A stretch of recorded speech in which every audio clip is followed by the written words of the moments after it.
Nick Aldis plans Randy Orton's worst nightmare. Hey everyone, welcome back. Today we've got some truly surprising and heartwarming news from the WWE Universe. Nick Aldis plans Randy Orton's worst nightmare. Randy Orton thought he had seen it all. Betrayals, ambushes, injuries, suspensions. But nothing, and I mean nothing, could prepare the Viper for what SmackDown General Manager Nick Aldis had in store. This wasn't just personal. This wasn't just business. This was vengeance wrapped in corporate strategy. A carefully calculated move by Aldis to deliver Randy Orton's worst nightmare. In today's video, we break down the entire shocking saga, from Aldis and Orton's backstage tension, to the vicious setup, to the jaw-dropping twist that left fans speechless and Randy broken. Let's get into it. The rising tension. Randy Orton returned to WWE in late 2023 after a long hiatus due to a life-threatening back injury. He was welcomed with thunderous ovation, but that return came with unfinished business. Upon rejoining SmackDown, Orton immediately clashed with then-champion Roman Reigns and made it clear he wanted gold again, but standing in his way wasn't just the bloodline. It was Nick Aldis, the new SmackDown general manager, sharp, polished, strategic, saw Orton as a liability. A dangerous man with a history of unprovoked violence, suspensions, and burning bridges. Aldis, being methodical in his leadership, wanted a locker room of respect and order. Orton, he represented the opposite. The two had subtle run-ins on TV. Orton interrupting Aldis, announcements. Aldis backstage watching Orton's matches with a disapproving glare. Even an episode where Orton was fined for putting his hands on a referee, and Aldis publicly doubled the penalty. But this wasn't just about discipline. No, Aldis had a deeper motive. And it began to show when he started surrounding Orton with chaos. The slow burn begins. Week after week, Randy Orton found himself in matches designed to wear him down. Gauntlet matches, handicap matches, no disqualifications. One week it was LA Knight and AJ Styles in a triple threat. The next, he was blindsided by Solo Sikoa. Every time Orton rose back up, Aldis tightened the screws. Then came the setup that no one saw coming, or maybe, Randy should have. On a late April episode of SmackDown, Nick Aldis invited Orton to his office. Cameras weren't allowed, rumors swirled backstage, but what leaked out was this. Aldis had one final opportunity for Orton to earn a title shot. That opportunity, a match against a returning legend. Randy, cocky and confident, agreed without hesitation. What he didn't know was that Aldis had gone behind everyone's back to make the deal of the year. The return of the Apex rival. SmackDown went off the air with a massive tease. Orton would face a surprise opponent the following week. Fans speculated names: Edge, Cena, Brock, Batista, but on the night of reckoning, the lights went out. A cold, haunting piano note played. And then, time to play the game. The crowd lost it. Triple H. But not the COO. Not the guy in the suit.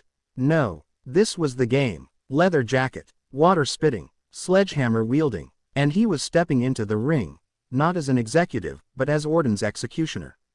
Randy's face told the story. Shock, betrayal, confusion. Triple H hadn't wrestled since WrestleMania 37. His heart condition was said to keep him from competing ever again. But Nick Aldis had brokered the impossible. The bell rang. Orton tried to talk his way out of it. Triple H showed no mercy. And for 18 brutal minutes, Orton was systematically destroyed by his former mentor. A pedigree, a sledgehammer shot, another pedigree, 1, 2, 3, and just like that, Aldis had struck the first blow. Orton's breaking point. The aftermath was brutal. Orton was stretchered out. Social media buzzed with reports of internal outrage. Many thought Aldis went too far. But Aldis defended himself in a press conference. Randy Orton's been a poison in WWE for decades. I simply gave him a dose of his own medicine, served cold. The following week, Orton returned, limping, bruised, but not defeated. He demanded a match with Aldis. The GM laughed in his face. I don't wrestle anymore, Randy. But I do, plan. And that's when the nightmare truly began. Aldis created the Viper Gauntlet, a twisted 3-week trial where Orton would have to face brutal opponents handpicked from his past. Every match, no count-outs, No DQ, no allies. If he survived, he'd earn a shot at the World Championship. But if he failed, Aldis promised, "You'll wish you'd never come back." The Gauntlet of Hell, Week 1. Sheamus, the Celtic warrior, fueled by years of resentment toward Orton, brought a level of violence rarely seen on TV. The match went 22 minutes. Blood was spilled, tables broke. Orton barely survived with an RKO on steel steps. Week 2. Tommaso Ciampa. Ciampa, freshly turned heel, delivered one of the most psychologically disturbing matches of the year. He targeted Orton's back, screamed in his face about his legacy of entitlement, and nearly broke his ribs.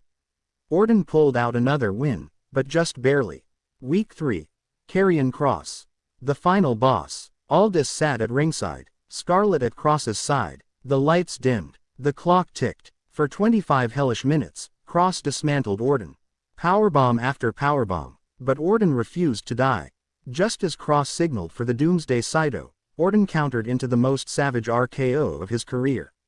1, 2, 3. The Viper had survived, or so he thought. The ultimate betrayal. As Randy rose to his feet, Aldis entered the ring with a microphone. "You did it, Randy. You survived the gauntlet. Congratulations. You've earned your shot." Crowd erupts. But then Aldis continued, "There's just one more thing. I forgot to mention. Your title shot. It's tonight." Cue the music. Gunther, the Intercontinental Champion turned World Heavyweight Champion. And he wasn't alone. Aldis had signed Imperium to SmackDown. Gunther stormed to the ring. Orton tried to fight, but his body gave out. One lariat, one powerbomb, one ring general bomb. Gunther covered him. 1, 2, 3. No fanfare, no celebration. Aldis simply walked up the ramp and mouthed, "Worst nightmare, delivered." Why Aldis did it. So what did Aldis truly gain?